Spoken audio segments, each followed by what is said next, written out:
Yuqorqilik ishimizning davomi hurmatli vatandoshim. Endi Tinch okean strategiyasi Vazir Shinzo Abening to'rt taraf demokratik davlatlar ittifoqi degan hukumidan paydo bo'ldi. Sobiq prezident George Bush davrida davlat bexatarligi Osiyo ishlari bo'yicha yuqori darajalik amaldor Michael Geren mundaq hisobladi. Erken ve ekip etilgen. Endi Tinch okean rayını qurish Prezident Trump'ның Asya ziyareti de umumyüzlük baş tema.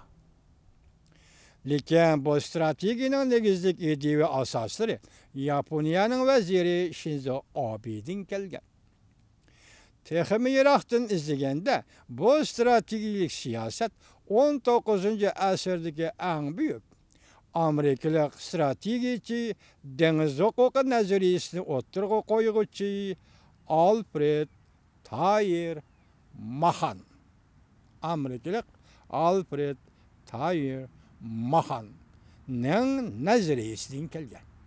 Demek bu nazariya Shinzo Abe'den emas. Yanala Amerika Qo'shma Shtatlarining 19. asrdagi dengiz huquqi strategiyasi va nazariyasini o'ttirg'a qo'yguchi Alfred Thayer Mahan'ның nazariyasidan kelgan.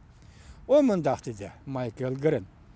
Bu Amerika bilan Osiyo uchrashadigan nihoyat an'anaviy strategik ramkudir.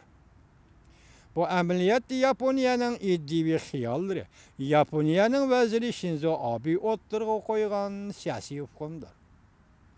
Men o'ylayman deydi Michael Geren. Prezident Trump hukumati hem sana şundaq deb berishi mümkün. Bu iddiviy g'oyalarda Yaponiya o'zini Hindiston, Avstraliya ve Amerika mushundaq dengiz okean davlatlariga bog'laydi. 2007 yıl Vazir Shinzo Abe'nin teşebbüsü aslında Amerika, Yaponiya, Hindistan, Avustralya to'rt davlat to'rt taraf bexatarlik suhbati o'tkazdi. Şu vaqtda Jungo'nun tashqi ishlar ministerligi Changle Kangyi degan asosda norozilik bildirgan. Bexatarlik mutaxassislari mundaq ko'rsatdi. Ko'p taraflardan qaraganda yuqorqi davlatlar o'rtasida rasmiy va g'ayri rasmiy hamkorlik munosabati allaqachon shakllandi. Hindiston, Yaponiya, Amerika, Avstraliya ama şu dengiz okean davlatlari o'rtasida rasmiy va g'ayri rasmiy munosabatlar yaqindan beri allaqachon hamkorlik munosabati allaqachon shakllandi. Balki hamkorlik qadamlari yaqinqi bir necha yillardan beri texmo tezlashdi. 2016 yılı 2. ayda Amerika Tinch okean kumandanlık ştabının kumandanı Admiral Harry Harris Amerika Qo'shma Shtatlari Davlat Majlis Kengash palatasida guvohlikdan o'tganda Amerika, Yaponiya, Avstraliya va Hindiston dengiz armiyalaridan tashkillangan strategik ittifoq qurish taklifini o'ttirg'a qo'ygan. Prezident Trump Asya ziyareti mezgilida Amerika, Hindiston, Yaponiya, Avstraliya to'rt taraflik suhbat o'tkazdi, amaliyotni o'tkazdi. Bu yig'in 4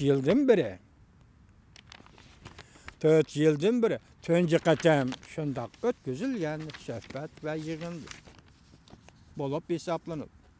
Avstraliya tashqi ishlar ministri Bishop mundaq ko'rsatdi. Biz bu yig'inni qarshi olamiz. Maqsadimiz biz xalqaro qonunlar va prinsipni asos qiladigan, tartibni hurmat qiladigan Hind Tinch okean rayoni puristini kengaytirishdan iborat. Hind Tinch okean strategiyasining G'arb lageri ittifoqidan farqi kichik mavzu. Xalqaro strategiya va tadqiqot markazi Osiyo turining mudiri Ami Sirayit mundaq hisobladi. Prezident Trump'ның Hind Tinch okean strategiyasi to'rt davlat ittifoqidan farqlanadi. Bu xonam Amerika ovoziga mundaq ko'rsatdi. Strategiya erkin va ekib etilgan Hind Tinch okeanining bir qismi, lekin butun qismi emas. Çünkü tellerison, devlet işlakatı ve tellerison toxtulup atkan hem de devlet bir xatarlık komiteti oyluşup atkan erkin ve eti bitilgenini hindi tenç okyan cümleden bir kısım Şarkı Janubi Asya devletleri bilen hakiki yosunda uçuruşni mu özçü aladı. Yani yukarı tört devletlerle çekinilip kalmaydı bunun derecesi Şarkı Janubi Asya'daki devletler bilen mi uçuruşni özçü aladı. Dairesi intayin kan. Üç devlet bilen hemkarlışlık kalmay, Moşur ayındaki barlık devletler bilen hemkarlışıdır. Üç devletle hemkarlışlık kalmay, Moşur ayındaki barlık devletle hemkarlışıdır. Lekin Moşur tört devlet ne? Yadro kılgan alda halkara prensip ve kaidelerni ilgili sürdü. Barlık devletler bilen hemkarlışlığı asaslığı yukarı tört devletni asaslık gavda kılıdı. Amerika Koşmuş Ştatlar Devlet Mahkemesi Şarkı Asya bölümünün diplomatı Richard Blackwood bir katımlık muhakim yığınıda mındak görsetdi. Prezident Trump Hindi hükümetinin Prezident Trump hükümetinin Hindi Tinç Okyan stratejisinin nazar dairesi intayin kan. O mındak görsetdi. Bu stratejilik siyaset Prezident Trump hükümetinin burayınga köngül bölüdüğalligini aşkarlap görsetdi. Bu stratejilik siyaset Prezident Trump hükümetinin Hindi Tinç Okyan rayoniga köngül bölüdüğalligini görsetdi. Nayt kang ma'nodun ve bir bütünlük noqtai nazardan qaraganda burayınga köngül bölüdüğalligini aşkarlap görsetdi. Rol oynaydigan barlık devletlerini, endi yengiriyallıkni oylaydiganlıkını texemi kang ve texemi zor bir nazar aşkarlap bet. Texemi kang ve texemi zor bir nazarni aşkarlap görset. Bir yerde bir hukum çıkıvadıdı, yengiriyallık. Dikkat et endişin. Cüngünü çekleşti maksat kılamdı. Amerika Devlet Mahkemesi'nin bu emeldarı yengiriyallık nemi şerhilep vermegen bolsa mı, lekin tahlilçiler umumu halda mundaq hesapladı.